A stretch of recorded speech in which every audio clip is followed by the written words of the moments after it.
Assalamualaikum warahmatullahi wabarakatuh. Perkenalkan, nama saya Muhammad Sari. Saya adalah salah satu mahasiswa PPG Prajabatan di Universitas Lambung Mangkurat.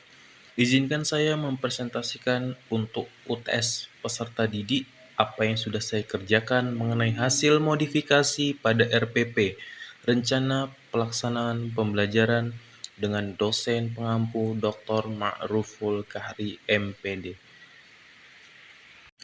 Dalam hasil modifikasi rencana pelaksanaan pembelajaran yang saya buat mengenai metode pembelajarannya. Yang pertama, pendekatannya menggunakan scientific learning. Kemudian model pembelajarannya di sini saya membuat dalam bentuk project based learning atau PJBL. Yang ketiga, metodenya dengan diskusi, tanya jawab, demonstrasi, dan resiprokal. Dengan materi pokok senam lantai, materi roll depan, dan roll belakang. Biasanya senam lantai ini menggunakan model pembelajaran problem based learning. Dan di sini saya mencoba memodifikasinya menggunakan project. Dengan begitu, peserta didik bisa untuk menganalisis gerak-gerakannya, menganalisis bagaimana cara melakukannya, sehingga peserta didik membuat sebuah proyek untuk mempresentasikannya bagaimana cara melakukannya dengan baik dan benar. Kita lanjut slide berikutnya. Pendekatan scientific learning merupakan suatu pendekatan dalam proses pendidikan yang didasarkan pada penelitian ilmiah tentang bagaimana otak belajar, memproses informasi, dan merespon stimulisasi. Pendekatan ini menekankan penerapan temuan neuroscience dan psikolog kognitif dalam pengembangan metode pembelajaran yang efektif.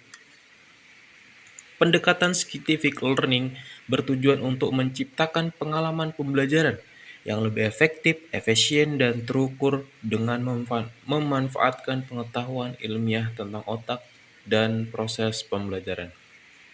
Kemudian ada model pembelajaran project based learning, yang dimana di sini saya menggunakan project di dalam materi senam lantai.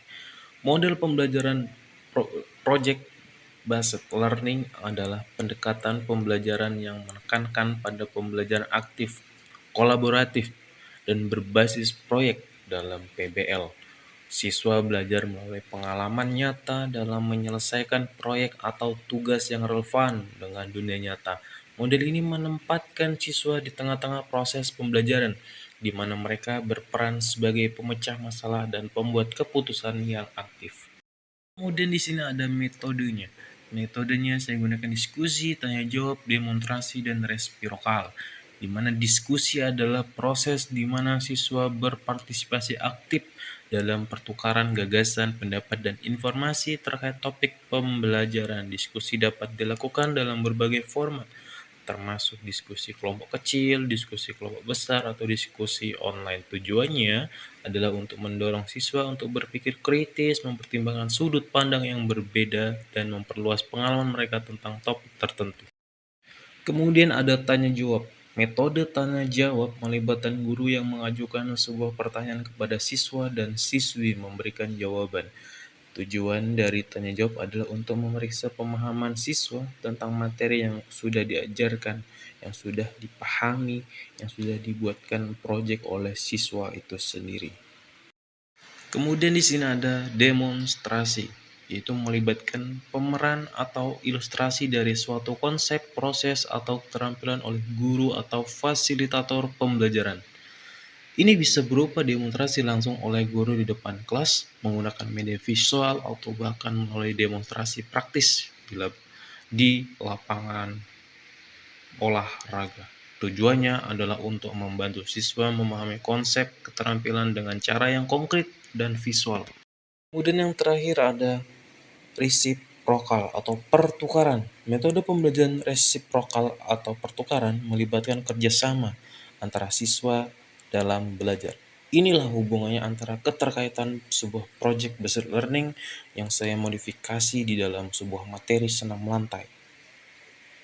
Sehingga siswa bekerja berpasangan atau dalam berkelompok kecil untuk membaca, memahami, menganalisis, membuat sebuah gerakan, atau merangkum materi yang lainnya.